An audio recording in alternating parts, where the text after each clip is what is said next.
people had asked me about the war machines and why I had two war machines in here. Well, it was because when I was rearranging and dusting and stuff like that, I originally had Black Widow right there where War Machine is, but she couldn't be seen too well. So I had an extra War Machine and I put him there just to see if he could be seen good.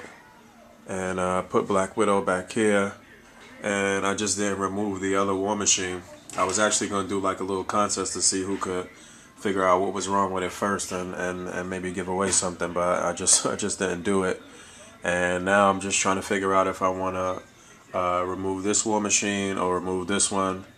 And if I remove the top one, am I going to just move Falcon over a little bit, or is there one more Avenger that I could add to the classic Avengers? I don't know. I'm just kind of figuring it out and leaving it for a moment. But I'm happy with this. Added the Red Wasp in there and added Bill Foster Goliath. That was the two new things that I did. Well, and changed the bottom around a little bit. Got the big three kind of more together in the front there, right there. Starting to set this up for Glenn's contest. It's Hasbro / Toy Biz ACBA contest. I'm actually having Hasbro figures versus Toy Biz figures. But you know, each figure actually means a little something to me. And the matchups actually gonna match up too. So you see I got the Wrecking Crew and Giant Man, Sentry versus Ares. I got a couple of more ideas here. And I got Savage Dragon in the middle here for a reason too. A little more progress.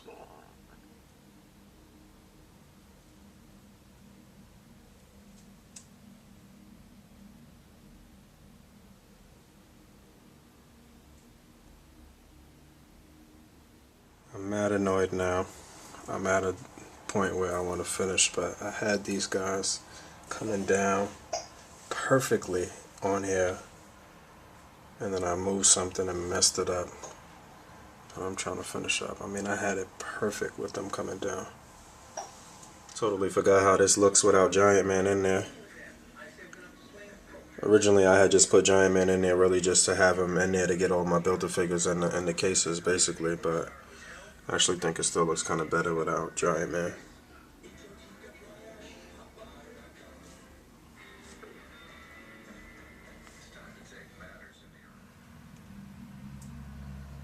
Baggage. Yes, sir. Yes, sir. So this was a package from my man Aaron, aka the King Beastman. Sent me out this plaque from the Battle Show Inspiration Award.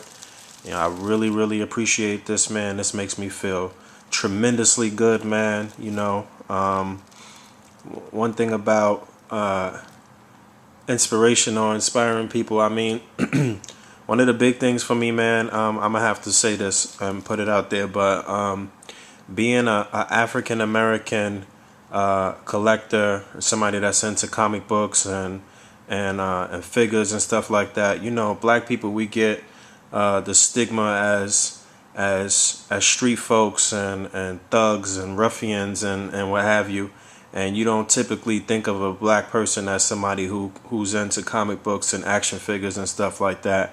And you know, one thing that I've gotten a lot in my time on YouTube and collecting is I've gotten a lot of black people coming forward and be like, yo, Book, like, yo, you really made it cool and made it okay for me to come out and you know and say that I do this and whatnot. So that's a huge thing to me. I mean, don't get it confused. Obviously, there's tons of every ethnicity out there that get inspired by certain people, but you know, this has been a big thing for me. I mean, I didn't even picture myself doing this 2 years ago, even being on the internet or showing my face or doing any of that. And this has been a tremendous ride, man. And this has been a serious ride, man. So big thanks, man, to the King Beastman. And I'm gonna put this plaque next to my trophy from the Battle Show, and next to the my framed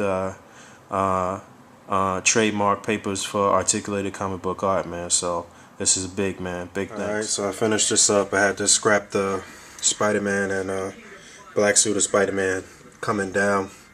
So it wasn't working, so I just did the choke out right there. Still think it's a nice pose. Think I got a couple of decent, nice poses in here. Really like how the Wrecking Crew came out. Something I've done a couple of times before, but I really just love that matchup. I love the way the Wreck is looking like he's cocking back the punch there, and they kind of running up his body. That cutout right there is saying, oh shit, oh shit, oh shit, because he's kind of like falling back the opposite way as they're advancing on him. I had to explain this in the actual video pretty quickly, so there was a couple of things I didn't really get to explain in too much detail, but the reason that I had Savage Dragon here in the middle is because he's like the transition from Toy Biz Marvel Legends to the last thing that Toy Biz did with the Legendary Comic Book Heroes, which I thought was a really, really dope line. I mean, like, all of those figures was mad ill, mad nice paint apps, mad nice articulation, but, you know, the characters were just kind of obscure, so a lot of people didn't go out and support it too much. So yeah, it's Toy Biz Marvel Legends to Legendary Comic Book Heroes to Hasbro. He's kind of in the middle of the whole thing right here, trying to, you know, hold everybody off from going at it, basically, the Toy Biz and the Hasbro figure. So that's what that was kind of about. And I didn't really get to explain too much about the Warpath, but I think Hasbro bounced back with these 2-packs and actually, you know, show that they could make some really nice figures. Although this was a reused Toy Biz mold, they did do some extra sculpting on the chest, and they changed the skin tone from how we first saw it when they displayed it at the Comic-Con, and they gave it a little different head sculpt too. So I think they did a good job on that. And the reason I had Baron Zemo in here is because Toy Biz, although Toy Biz is did some really nice figures, they did drop the ball sometimes with some of the costumes, and I'm sure that most people would have rather to have the Baron Zemo with the more modern costume. Same thing with the Loki, which I think is a really, really nice figure, but some people would have rather him be in his more classic look. But I think this came out pretty nice. I'm pretty happy with this. Oh, and then the last thing with Deadpool there, that was, you know, my little comedy thing with Deadpool taking out the bird. I took the bird down, Red Wing or whatever, I took him down now, but I thought that was real cool and funny. And Hasbro kind of jealous of the fact that Toy Biz can give you all of these extras and accessories and stuff like that, so that's what that was about. Alright, here's a cool thing, some labels. You can't really see it that well, but my mom actually made these for me, so these are labels with ACBA return address labels. So when I send out the stickers, you'll know for sure. You'll see that right on the front of the envelope, and you'll know that's your stickers. So I thought that was a cool thing that my mom did. Just hit up Toys R Us real quick. Picked up the Marvel Universe Deadpool and Taskmaster 2-pack for myself, and a couple of these other 2-packs for some other people. I'm actually have to run back up in there because I forgot something. But I'm gonna see how this looks. Alright, I always forget how small these things are, man. Jesus. I do like the Deadpool figure though. The Taskmaster's okay. I don't know. I'm just never really excited about Marvel Universe, but I always buy them. I don't always buy them, but I buy them sometimes for specific reasons and different things that I have in mind. And usually it's for MSDs, multi-scale displays. But I do like the Deadpool. How could you really go wrong with a Deadpool? But I was just taking some more pictures here for Facebook. Here's actually a couple of pictures that I took this week. Like I said, I think I'm getting better with the picture taking, but here's a few pictures from this week that I took.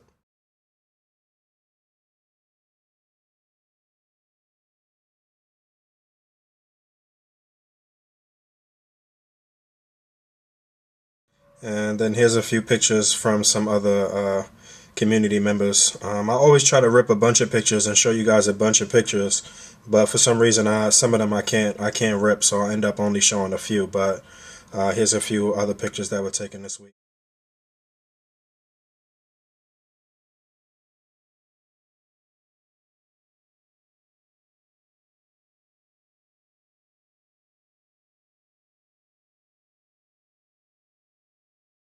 So that last picture was of my man Bucky Cap repping with an ACBA shirt and the black and silver.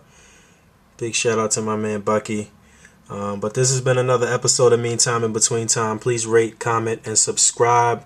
Don't forget to come join us on the Articulated Comic Book Art group page on Facebook. Come follow me on Twitter. Don't forget that the shirts and stickers are still available at articulatedcomicbookart.bigcartel.com, or you could simply just access the site through the picture of Hulk on my channel. Just click on the word bubble and it'll take you directly to the site.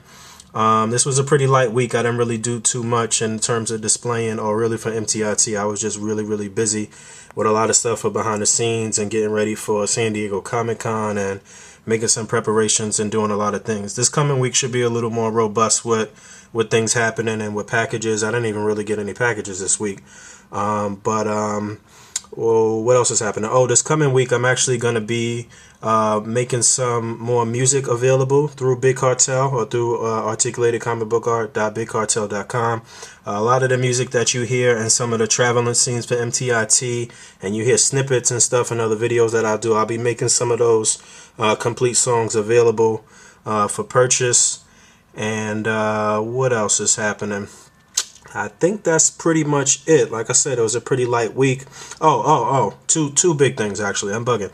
My man Advocate 928 actually had set up a ACBA display out in the Philippines at TagCom out there. So that was a big thing that happened this week, and he had the logo on display, and he had the official description of ACBA, which was written by my man Fires, and that was just a collaborative effort of ACBA community members right there. He put together a real nice display and repped ACBA for the Philippines. And man, that was a big thing, man. So we global with this. We've been global, but that was big. And as of right this moment, I am at 2999 subscribers. So I'm one subscriber away from 3,000 subscribers. So big thanks to everybody for that. I mean, 3,000 is just amazing to me. And 500 was amazing to me. So 3,000 is just crazy, man. I would have never fathomed that I would have 3,000 people trying to watch what I'm doing and getting hip to displaying and ACBA and all of that stuff, man. So that is huge. So if the world doesn't end in the next couple of hours, then I should reach 3K today. So big thanks to everybody for that. And I'll talk to y'all next week, as long as we don't have some massive stupid earthquake that kills us all. All right, peace.